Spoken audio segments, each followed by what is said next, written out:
tout le monde, donc aujourd'hui je vous filme encore des produits terminés parce que j'en ai tout le temps plein, donc j'espère que vous aimez ce genre de vidéo. J'ai fini, en fait il me reste comme pour une utilisation là, mais c'est tellement dur à sortir.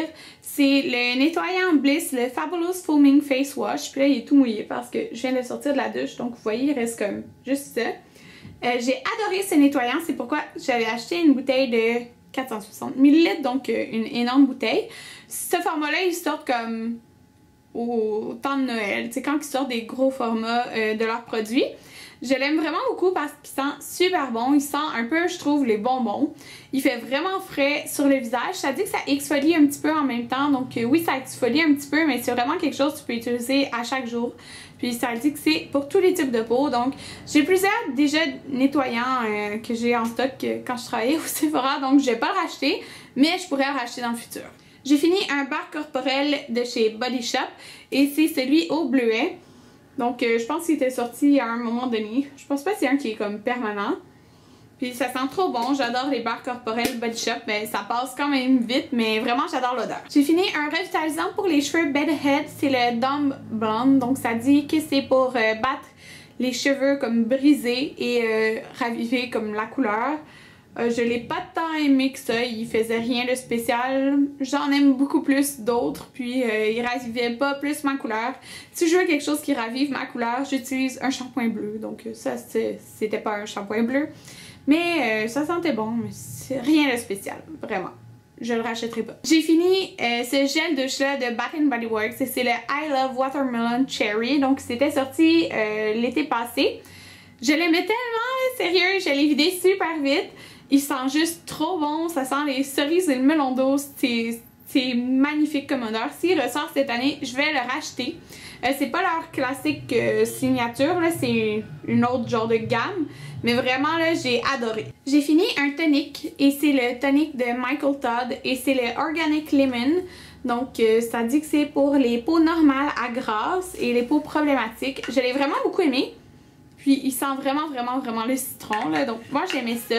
Je trouvais que ça rendait la peau super propre, puis tu sentais vraiment que c'était frais, donc c'est ce que j'aimais par rapport à ce produit. Puis je pourrais le racheter dans le futur, mais encore là j'ai des toniques en stock du Sephora. J'ai fini mon millième shampoing Baptiste, donc celui-là c'est l'original, donc ça dit propre et classique. Je l'aime beaucoup celui-là. Ouais, ça sent plus, donc en tout cas je trouve qu'il sent bon, puis les shampoings Baptiste...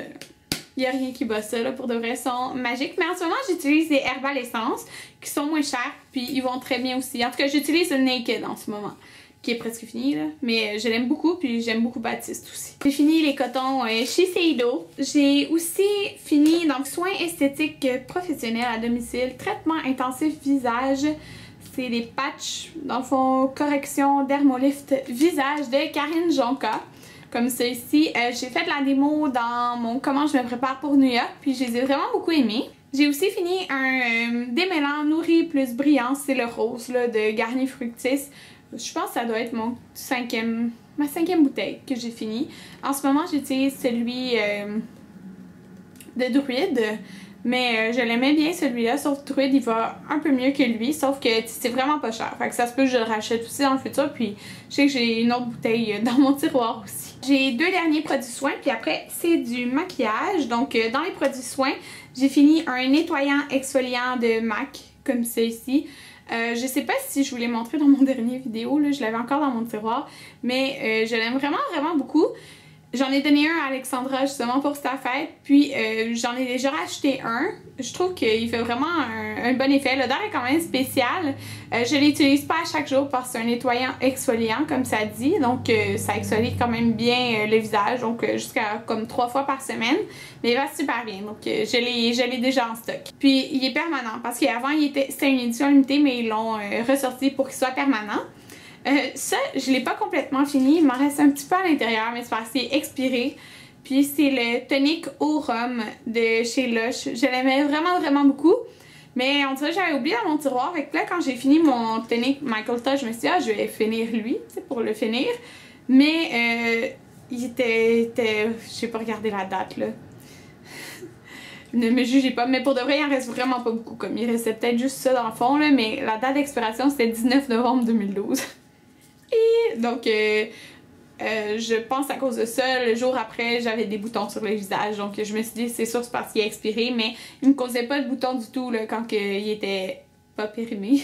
Il allait vraiment bien, puis je l'aimais vraiment beaucoup. Donc je pourrais le racheter dans le futur, mais faut que je le fasse avant la date d'expiration. Le reste, c'est des produits maquillage. En fond, j'ai juste 3 produits maquillage, mais c'est parce que ça se passe moins vite que tout le reste que je vous ai montré. Donc j'ai fini une poudre HD de Make Up Forever. C'est ma deuxième que je finis. Celle-là, c'est le petit pot. Je trouve qu'elle dure vraiment longtemps. Ça vaut la peine d'acheter le petit pot aussi si vous n'êtes pas certain, parce qu'ils vendent ce format-là, puis un qui est plus gros. Des fois, c'est dans le Beauty to Go, comme devant les caisses au Sephora. Je l'aime beaucoup, il tient super bien mon maquillage. J'ai jamais eu de flash blanc ou quoi que ce soit. Un problème que des fois, il y en a qui disent avec des poudres blanches, mais faut pas en mettre une tonne non plus. Mais j'en mettais quand même beaucoup, puis j'ai jamais eu de problème. Moi, je l'appliquais avec mon pinceau de Elf qui est plat. Donc, je faisais pas comme le mettre comme ça partout avec un gros pinceau. Ça tapotait sur mon visage, si je pourrais dire. Puis ça allait vraiment bien, ça tenait vraiment très bien mon maquillage. Je vais probablement le racheter dans le futur, mais j'aimerais ça essayer la poudre HD qui est compacte. Un produit que j'ai beaucoup aimé, c'est le Too Faced Better Than Sex Mascara. Donc oui, il y a un drôle de nom là. Il allait vraiment bien, il donnait beaucoup de volume et de longueur. Il en reste un petit peu, mais c'est vraiment sec qu'est-ce qui reste là, mais voilà la brosse. Je l'aimais juste vraiment beaucoup. Je l'ai beaucoup aimé. Puis je vais probablement racheter dans le futur, mais encore là, quand je travaillais au Sephora, j'ai comme eu 20 000 mascaras à essayer. Puis j'en utilise un par un. Là. Dans le fond, j'aime pas ça avoir plein de mascaras ouverts en même temps. Donc probablement dans le futur, je vais le racheter parce qu'il allait vraiment bien. Et le dernier produit, c'est le liner Tattoo de Kat Von D. Donc il y a quasiment plus d'écriture dessus. C'est un liner en feutre, ok. Puis moi, le liner en feutre, c'est ce que je préfère parce qu'on peut faire des lignes minces, des lignes plus épaisses. C'est un liner en feutre que j'ai en ce moment, mais c'est le Marc Jacobs. Mais pour de vrai, le Tattoo Liner de Kat Von D va hyper bien. La pointe, elle s'en vient pas dégueu à la longue, elle reste vraiment fine. Puis, il tenait impeccablement. Et il durait tellement longtemps pour de vrai, là, il m'a duré des mois, là, mais vraiment des mois. Comme, c'est fou parce que il sort encore du noir, mais là, rendu à la pointe, il en reste jamais assez. Fait que c'est comme plate, là, que rendu à la pointe, il en reste pas assez. Donc là, il est vraiment fini. Là. Mais c'est sûr à 100% je vais le racheter dans le futur parce que c'est un bon feutre. Puis je pense que c'est le feutre liner le moins cher chez Sephora. À part peut-être la marque Sephora, mais il me semble qu'il n'y a pas de feutre dans la marque Sephora. À moins qu'il y en ait sorti un depuis que je travaille plus là. Mais lui, Kat Von D, il est moins cher que celui de ce style-là. Puis il fait pas de... Comme je vous dis, là, à la longue, il devient pas dégueu à la pointe. Donc je vais sûrement en avoir plusieurs qui s'en viennent aussi parce que je suis à la fin de plusieurs produits. J'espère que vous aimez ce genre de vidéo. Si oui, dites-le moi en commentaire pour que j'en fasse d'autres. Puis on se revoit dans une prochaine vidéo. Bye!